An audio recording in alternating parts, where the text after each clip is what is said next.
Assalamualaikum warahmatullahi wabarakatuh. Selamat pagi anak ibu semuanya. Apa kabar? Senang sekali ibu bisa menyapa anak ibu. Semoga anak ibu semuanya dalam keadaan sehat, tidak kurang satu apapun. Nah, pada kesempatan kali ini ibu akan menjelaskan materi pembelajaran kita, yaitu tema 3 tentang tokoh dan penemuan. Kita mulai pada pembelajaran 1 ya sayang. Subtema 1. Di sini bagaimana penemu yang mengubah dunia. Nah, ibu sekarang mau tanya sama anak ibu. Anak ibu bersyukur tidak bisa lahir dan hidup pada saat sekarang ini? Ibu rasa semuanya kita patut bersyukur ya sayang ya, kita bisa hidup dan lahir ketika zaman sudah aman, jauh dari penjajahan, ilmu pengetahuan sudah terang benderang, dan kita tidak kekurangan satu apapun. Nah, apa yang kita nikmati saat sekarang ini tidak terlepas dari peran yang sangat besar yang dilakukan oleh orang-orang yang terdahulu, kakek nenek moyang kita ya sayang ya. Seperti contoh, mereka rela mengorbankan harta, nyawa, jiwa, raga hanya untuk kemerdekaan Indonesia, hanya untuk keturunan mereka, anak cucu yang belum mereka lihat saat itu, agar keturunan mereka bisa hidup dengan tenang, tidak kurang satu apapun. Sementara ketika mereka sudah mengorbankan harta, bahkan waktu, tenaga, serta nyawanya, mereka tidak menikmati. Yang menikmati kita sayang. Nah, kita patut bersyukur ya kepada orang-orang yang telah mendahului kita, yaitu sering kita sebut dengan sebutan pahlawan. Nah, sering kita dengar bahwa bangsa yang besar adalah bangsa yang menghormati para pahlawan ya sayang ya. Nah, tidak lupa di setiap doa kita, walaupun ibu tahu anak ibu berbeda, ada yang beberapa yang berbeda agama, tapi ibu rasa semua ajaran agama kita sama ya sayang ya, mengajarkan pada kebaikan. Tidak ada salahnya ketika kamu berdoa, kamu sisipkanlah doa untuk para pendahulu kita, untuk nenek moyang kamu, atau untuk para pahlawan yang walaupun kita tidak kenal, kita sisipkan. Lapangkanlah kuburnya, terangkanlah kuburnya, tempatkan di sisi terbaikmu ya Rob, ya Tuhan, ya sayang ya. Sama seperti halnya dengan ilmu pengetahuan. Zaman dahulu coba kamu bayangkan. Zaman dahulu yang belum berkembang ilmu pengetahuan seperti saat sekarang ini, contohnya belum ada listrik, belum ada mesin-mesin yang canggih, atau belum ada HP yang bisa kamu gunakan secanggih sekarang ini, belum ada saat itu. Nah, hal-hal itulah yang akan kita pelajari sekarang. Seperti contoh, siapa sih yang pertama kali menemukan listrik? Nah, kita sama-sama mengetahui ya sayang ya, kita sangat-sangat berterima kasih kepada yang menemukan listrik. Dia yang menemukan, kita yang menikmati. Cobalah anak ibu bayangkan kalau saat sekarang ini anak ibu tidak merasakan nikmatnya listrik. Atau contoh mati lampu sajalah dulu. Ketika mati lampu pasti kamu akan bilang, kapan ya lampu ini hidup? Kapan ya lampu ini hidup? Kadang kamu nggak bisa masak nasi, atau kamu nggak bisa menyetrika, atau kamu nggak bisa memutar mesin cuci, atau hal yang sangat krusial, yang sangat penting saat ini adalah kamu nggak bisa nonton TV, kamu nggak bisa ngecas HP kamu yang kamu butuhkan untuk belajar online, atau nggak bisa ngidupin laptop, atau nggak bisa memberikan penerangan. Nah, seperti itu. Jadi kamu sangat butuh-butuh listrik ya saya, sangat-sangat butuh listrik sekali. Tapi walau bagaimanapun, walau kita butuh listrik, walau kamu mampu membayar listrik berapapun harganya, satu hal yang kita harus ingat bahwa tolong dihemat listrik. Kenapa? Karena kita harus bersyukur nih. Nggak semua orang yang bisa menikmati listrik. Masih ada di Indonesia ini daerah-daerah yang tidak terjangkau oleh listrik. Ya sayang? Nah, kita masuk pada buku ya nak.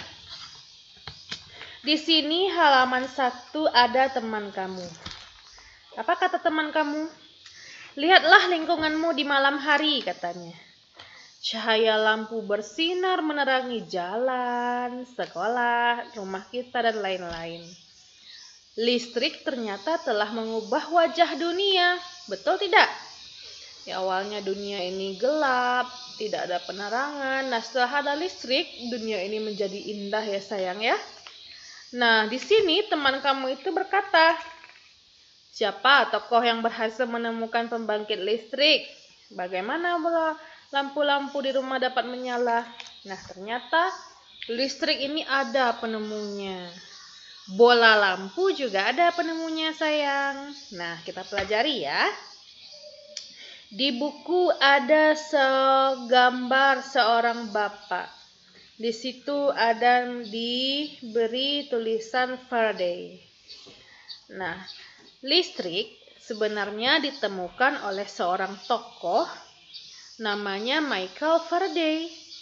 Tokoh ini penemu arus listrik. Arus listrik itu yang berjalan di dalam kabel nih sayang. Nah, dalam kabel itu arus listrik namanya. Faraday ini ternyata lahir tahun 1791. Wah, sudah lama ya nak ya. Di Newington, Inggris. Ia berasal dari keluarga miskin dan hanya sebentar merasakan pendidikan di sekolah. Namun karena Michael Faraday ini perjuangannya sangat keras, dia pantang menyerah. Akhirnya dia bisa membuat alat sederhana yang dapat menghasilkan gelombang elektromagnetik. Nah, sekarang kita belajar tentang arus listrik. Arus listrik itulah gelombang elektromagnetik. Apa itu elektromagnetik? Elektromagnetik itu adalah yang dapat merambat meski tidak ada media perantara. Merambat tuh gini sayang, di dalam nih. Dia di dalam nih berjalan nih merambat walaupun nggak ada media seperti ini. Nah, itu dia. Gelombang elektromagnetik terbentuk dari hasil perubahan medan magnet dan magnet listrik yang terjadi terus-menerus. Proses tersebut kemudian memicu terjadinya arus yang kemudian kita kenal sebagai arus listrik. Nah, arus listrik dihasilkan oleh generator-generator pembangkit listrik itu sayang, yang raksasa yang ada pada pusat pembangkit listrik. Arus listrik disalurkan nih ke rumah-rumah melalui jaringan tegangan tinggi. Makanya kamu sering lihat itu gardu-gardu tepi jalan itu dia bikin tegangan tinggi. Makanya kamu nggak boleh dekat-dekat sana sayang. Nah, listrik yang diterima di rumah kemudian disalurkan melalui rangkaian kabel listrik. Di rumah itu listrik yang kamu terima harus pakai kabel ya sayang ya, nggak bisa kamu jemput pakai ember, nggak bisa sayang, harus memang pakai kabel. Nah, rangkaian kabel tersebut berada di atap atau di tempat dudukan lampu atau di dinding rumah dan saklar dan colokan listrik tempat menghubungkan beraneka beragam peralatan elektronik seperti televisi, kipas angin, kulkas, dan lain-lainnya. Di rumah, rangkaian ada dua. Ada rangkaian seri, ada rangkaian paralel. Kamu bisa lihat di halaman 2, bagaimana yang rangkaian seri dan bagaimana yang rangkaian paralel. Jadi kalau rangkaian seri, rangkaiannya lurus saja sayang, nggak ada bercabang, lurus saja. Tapi kalau rangkaian paralel, rangkaiannya bercabang lampunya sayang. Apa maksudnya? Jadi gini, kamu ingat kan kalau lampu ruang tamu hidup, lampu kamar hidup, lampu dapur hidup, WC hidup. Terus mama bilang, tolong matikan lampu kamar mandi. Yang mati kan cuma lampu kamar mandi. Lampu yang lain nggak mati. Nah, itu adalah keuntungan pemakaian dari rangkaian paralel. Tapi kalau pemakaian seri sayang, satu mati, satu semuanya. Contoh, kamu matikan lampu ruang tamu. Kamu matikan. Kalau kamu pakai rangkaian seri, ya seluruh rumah mati. Tapi kalau kamu pakai rangkaian paralel, makanya seluruh rumah biasanya memakai rangkaian paralel. Jadi kalau mati lokasi, misalkan kamar mama lampunya dimatikan, kamar kamu tetap hidup, dapur tetap hidup, itu dia. Ya nak ya. Nah, contoh rangkaian seri dalam kehidupan sehari-hari adalah lampu senter.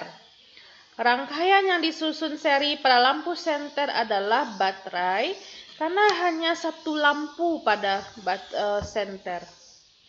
Hal tersebut menyebabkan lampu senter menyala sangat terang, namun baterainya cepat habis. Rangkaian seri dan paralel juga ditemui pada lampu-lampu di rumah. Betapa pentingnya listrik. Tanpa listrik kita tidak akan bisa melakukan apapun. Ya sayang, kamu lihat halaman 4. Nah, itu kamu disuruh membongkar-bongkar senter. Ibu yakin nih anak ibu kayak ibu kecil dulu mungkin pernah menemukan senter rusak, terus kepala senter dibuka, ada kamu ambil bola lampu kecilnya, baterainya dikeluarkan persis seperti gambar pada halaman 4. Ya nak ya. Nah, nanti anak ibu bisa kejawab pertanyaan yang berkaitan dengan teks di halaman 3.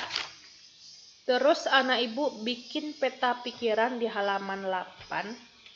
Di sini dia hanya bertanya bagaimana pengaruh listrik terhadap kehidupan manusia.